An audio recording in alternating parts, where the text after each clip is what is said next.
Calores específicos.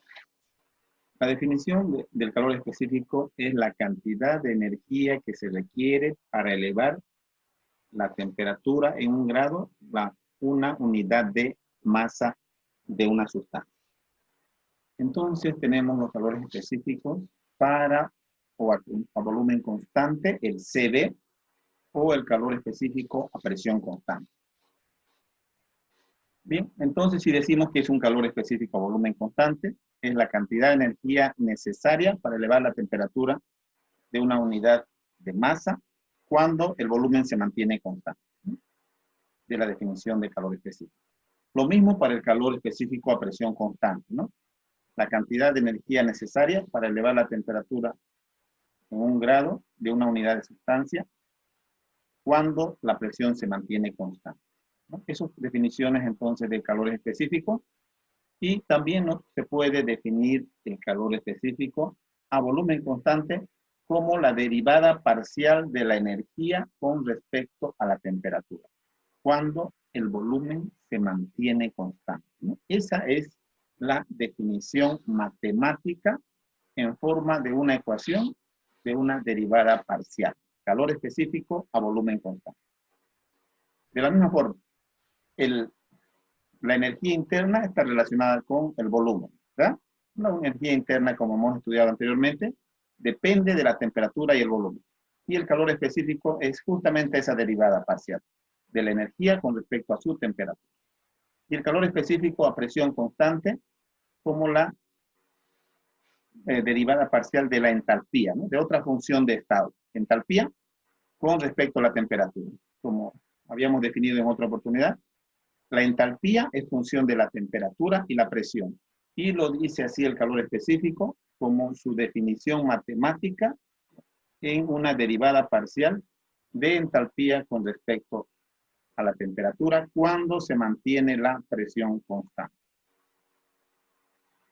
Bien, el calor específico nosotros tenemos en unidades kilojoules sobre kilogramos, grados, Kelvin, ¿no? De esa manera tenemos en la tabla A1, A2 del libro de Sengel que estamos utilizando también, en estas unidades, ¿no? Unidades en kilogramos. Pero también a veces algunos autores utilizan lo que es denominado la capacidad calorífica, ¿no?, que son términos parecidos entre capacidad calorífica y calor específico. Bueno, CP y CB, como son funciones también, se expresan en función de otras propiedades, también se consideran propiedades, ¿no?, como son la temperatura. Y CP y CB, si se llaman capacidades caloríficas, simplemente están expresados por unidad de mol. En vez de kilogramo, se utiliza el mol. Y también el kilojoule, la energía, por supuesto, y el grado Kelvin. Bien, eso entonces es la relación que podríamos definir entre calor específico a volumen constante y capacidad calorífica o capacidad calorífica a volumen constante, o calor específico a presión constante, y capacidad calorífica a presión constante. Bien, nosotros conocemos la ecuación del gas ideal, podemos expresarlo de esta forma, y aquí con el volumen molar, ¿no?, con el volumen específico, ¿no?, y R en unidades específicas o unidades de kilogramos. Aquí sabemos también que la energía es función de la temperatura para un gas ideal. Solamente para un gas ideal es la temperatura. Y la definición de entalpía es energía más la presión por el volumen, ¿no? Si son unidades específicas, usamos esta ecuación. Entonces, la entalpía podemos empezarlo de esta manera si reemplazamos PV por RT. Entonces, U más RT, también H es función solamente de la temperatura. Esto nos dice entonces la teoría para gas ideal, solamente para un gas ideal, la energía es función de la temperatura, asimismo la entalpía, ¿no?, que son estas funciones de estado.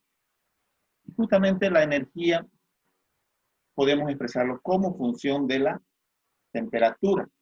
En este caso, para gases ideales, nosotros tenemos a partir de la definición de CB lo que utilizamos para encontrar la energía. Si tenemos los CB como función de la temperatura, podemos utilizar esta ecuación. De diferencial de U, CB por diferencial de T. o simplemente para hallar la energía se hace la integral. Nosotros encontramos estos valores de algunos gases como función de la temperatura en la tabla 1 a 2. Integral de CB por DT.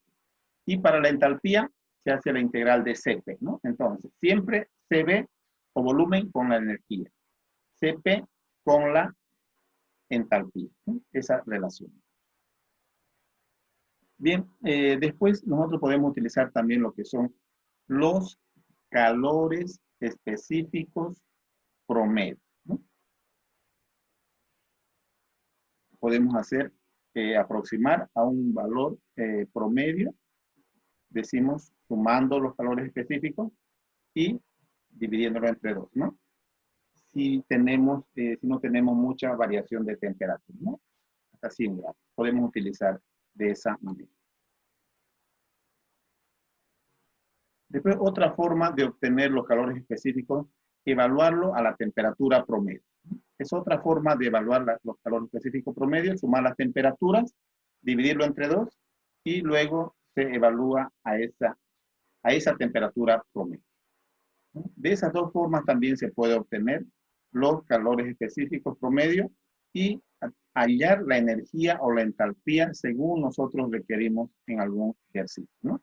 De esa manera utilizamos los CB que tenemos tabulados en la tabla A2A, en la tabla A2, A2B, ¿no? Algunos como función de la temperatura y otros como valores constantes para algunos grados de temperatura.